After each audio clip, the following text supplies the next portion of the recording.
Bismillahirrahmanirrahim. Assalamualaikum warahmatullahi wabarakatuh. Perkenalkan, nama saya Priti Sinta dengan NIM 2002-22151.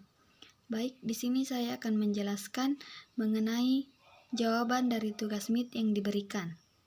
Hal yang pertama, biografi serta hasil temuan para ilmuwan Islam di bidang ilmu pengetahuan teknologi, seni, dan sains. Yang pertama, Ibnu Sina. Ibnu Sina merupakan seorang ilmuwan muslim di dunia yang berkontribusi besar di bidang kedokteran. Pemilik nama lengkap Abu Ali Al-Husain bin Abdullah bin Hasan Ali bin Sina. Ini lahir di bulan Safar 370 Hijriah atau Agustus 980 Masehi. Beliau telah melakukan penelitian besar yang diabadikan oleh sejarah ilmu kedokteran di dunia. Memiliki semangat yang luar biasa di berbagai bidang ilmu. Beliau belajar tidak hanya belajar di bidang kedokteran. Ibnu Sina juga mempelajari bidang teknologi dan matematika. Yang kedua, Al-Khawarizmi. Al-Khawarizmi merupakan ilmuwan muslim yang berpengaruh di dunia. Berikutnya ialah Al-Khawarizmi. Beliau dikenal sebagai salah satu ilmuwan muslim yang berkontribusi besar di bidang matematika, geografi, dan astronomi. Pemilik nama lengkap Muhammad Ibnu Musa Al-Khawarizmi, Uzbekistan pada tahun 780 Masehi. Yang ketiga, Ibnu Al-Nafis. Ibnu Al-Nafis merupakan seorang ilmuwan Islam di bidang kedokteran yang terkenal di dunia pada abad ke-13 Masehi. Beliau telah mampu merumuskan dasar-dasar sirkulasi jantung, paru-paru, dan kapiler pertama kali di dunia. Berkat jasanya yang sangat luar biasa, Ibnu Al-Nafis dianugerahi Bapak Fisiologi Sirkulasi. Yang keempat, Jabir Ibnu Hayyan. Jabir Ibnu Hayyan merupakan ilmuwan muslim besar yang sering disebut sebagai the father of modern chemistry.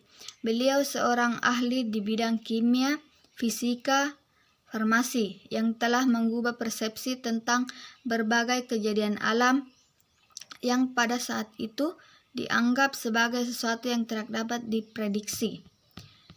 Yang kelima, Ibnu Khaldun. Ibnu Khaldun merupakan seorang sejarawan dan sosiologi Islam yang terkenal di dunia. Beliau lahir di Indonesia pada 1 Ramadan 732 Hijriah atau 27 Mei 1332 Masehi. Soal yang kedua, bagaimana perspektif Islam tentang iptek? Jelaskan secara eksplisit.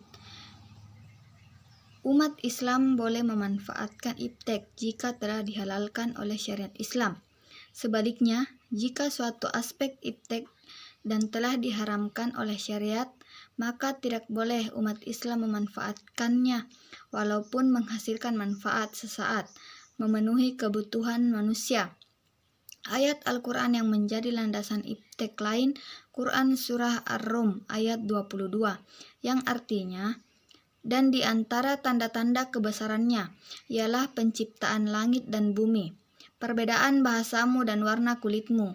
Sungguh, pada yang demikian itu benar-benar terdapat tanda-tanda bagi orang-orang yang mengetahui. Ayat-ayat ini secara jelas menggambarkan fenomena alam yang selalu dihadapi dan mengiringi perjalanan hidup umat pengetahuan dan teknologi. Soal yang ketiga, jelaskan yang dimaksud dengan ilmu, agama, dan budaya, dan bagaimana hubungan ketiganya, serta pandangan Islam terkait budaya yang tengah berkembang di masyarakat. Yang pertama, ilmu. Ilmu merupakan pengetahuan mendalam hasil usaha yang sungguh-sungguh dari para ilmuwan muslim atas persoalan duniawi dan ukhrawi dengan bersumber pada wahyu Allah. Kedua, agama. Agama merupakan segala sesuatu yang didapat atau bersumber dari Tuhan. Yang ketiga, budaya. Budaya merupakan segala sesuatu yang diciptakan atau produk cipta rasa dan karsa dari manusia. Hubungan ilmu agama dan budaya. Hubungan antara agama dan kebudayaan. Agama dan kebudayaan saling mempengaruhi. Agama mempengaruhi sistem kepercayaan serta praktik-praktik kehidupan. Hubungan ilmu dan teknologi. Dalam hal ini, hubungan antara pengetahuan dan teknologi adalah teknologi merupakan ilmu pengetahuan untuk memecahkan suatu masalah, dan ilmu pengetahuan merupakan teknologi untuk membuat penemuan baru. Hubungan teknologi dan kebudayaan.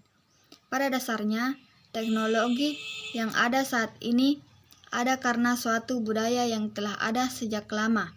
Dasar-dasar ilmu yang ada untuk menciptakan teknologi dapat dari penelitian suatu ilmu yang terkandung dari suatu budaya. Hubungan ilmu dan kebudayaan. Keduanya saling mempengaruhi. Budaya mempengaruhi ilmu, ilmu mempengaruhi budaya. Ilmu dirumuskan manusia, budaya dibentuk manusia. Soal yang keempat, jelaskan secara eksplisit bagaimana integrasi ajaran Islam dan ilmu pengetahuan. Integrasi ilmu pengetahuan dan agama Islam memanglah memiliki sudut pandang yang berbeda. Namun dalam hal ini, keselarasan antara keduanya haruslah ditingkatkan karena keduanya memiliki peran penting dalam kehidupan manusia dan kemajuan sebuah bangsa. Agama merupakan pedoman atau tata cara atau petunjuk melalui aturan di dalam kitab suci, di mana dalam ilmu pengetahuan yang orientasi pada interaksi komunikasi yang ada di dalam masyarakat. Keduanya tentu memiliki hubungan di mana berintegrasi pada perilaku moral, etika, dan kemasyarakatan. Soal yang kelima, jelaskan maksud dari slogan ilmu untuk ilmu, yaitu segala sesuatu yang sifatnya memberi pengetahuan terus disampaikan kepada orang lain. Sudah dapat dikatakan ilmu untuk ilmu, yang artinya ilmu sebagai perantara untuk menyampaikan suatu ilmu. Soal yang keenam, jelaskan akibat yang dapat ditimbulkan dari pemisahan ilmu pengetahuan dan ajaran Islam, di mana agama sebagai suatu disiplin ilmu yang disengaja diasingkan dari disiplin ilmu lainnya menyebabkan ketertinggalan para ilmuwan maupun untuk menyelesaikan berbagai masalah yang mana masalah-masalah tersebut hanya bisa diselesaikan dengan multidimensional approach. Oleh karena itu, wajarlah jika fenomena dikotomi keilmuan yang bertumbuh di kalangan umat Islam mendapat gugatan dari sebagian sarjana muslim melalui wacana tentang pentingnya mengintegrasikan kembali agama dan ilmu pengetahuan. Soal yang ketujuh, jelaskan perbedaan antara ilmu bebas nilai dan ilmu tidak bebas nilai. Ilmu bebas nilai yang menyatakan bahwa ilmu dan teknologi adalah sifat autonom. Ilmu secara autonom tidak memiliki keterkaitan sama sekali dengan nilai bebas nilai, berarti semua kegiatan terkait dengan penyelidikan ilmiah harus disadarkan bahwa hakikat ilmu itu sendiri. Ilmu menolak campur tangan faktor eksternal yang tidak secara hakiki menentukan ilmu itu sendiri. Sedangkan ilmu tidak bebas nilai yaitu memandang bahwa ilmu tidak selalu terkait dengan nilai dan harus dikembangkan dengan mempertimbangkan aspek nilai. Perkembangan nilai tidak lepas dari nilai-nilai ekonomis, sosial, religius, dan nilai-nilai lainnya. Soal yang ke-8, sebutkan dan jelaskan beberapa akhlak Islami yang sepatutnya diterapkan dalam mengaplikasikan ilmu pengetahuan dan ilmu teknologi modern. Akhlak terpuji atau akhlakul mahmudah, yaitu golongan akhlak yang seharusnya dimiliki oleh seorang muslim. Akhlakul mahmudah meliputi sabar, jujur, rendah hati, dermawan, sopan, rela berkorban, dan bijaksana. Sedangkan akhlak tercela Akhlak tercela atau akhlakul mazmumah yaitu golongan akhlak atau tindakan buruk yang harus dihindari oleh setiap manusia.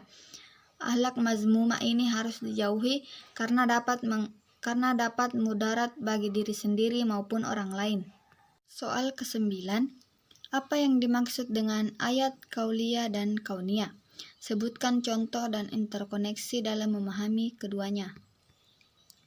Yang pertama, ayat kauniyah, yaitu tanda-tanda kebesaran Allah Subhanahu wa Ta'ala yang berupa kejadian alam. Contohnya yaitu terbelahnya bulan yang merupakan mukjizat Nabi Muhammad SAW. Sedangkan ayat kauliyah yaitu ayat-ayat yang difirmankan oleh Allah Subhanahu wa Ta'ala melalui kitab sucinya, yaitu kitab Al-Quran. Contohnya seperti tentang ajaran agama, kisah-kisah surga dan neraka, termasuk tentang cara mengenal Allah Subhanahu wa Ta'ala. Adapun interkoneksi dalam memahami ayat-ayat kauliyah dan kauniyah yaitu hal ini membuktikan bahwa kemampuan manusia untuk memahami keduanya adalah keniscayaan Allah tidak hanya memberikan perintah untuk sekedar memahami ayat-ayat Allah berupa kauliyah, tetapi juga untuk melihat fenomena alam ini. Soal ke-10 yaitu jelaskan tujuan penciptaan manusia serta klasifikasi potensi dasar manusia yang Anda ketahui. Dalam kitab suci Al-Quran, dengan tegas Allah menyatakan bahwa Allah menciptakan manusia untuk beribadah kepadanya dan menjadi khalifah utusan darinya. Dari itulah Tuhan membekali manusia dengan segenap potensi yang ada dalam dirinya. Potensi itu meliputi potensi jasmani, rohani, dan akal. Ketiga potensi ini akan memberikan kemampuan kepada manusia untuk menentukan dan memilih jalan hidupnya sendiri. Baik, itulah penjelasan dari saya. Lebih dan kurangnya mohon dimaafkan. Billahi fisabilil haq fastabiqul khairat. Assalamualaikum warahmatullahi wabarakatuh.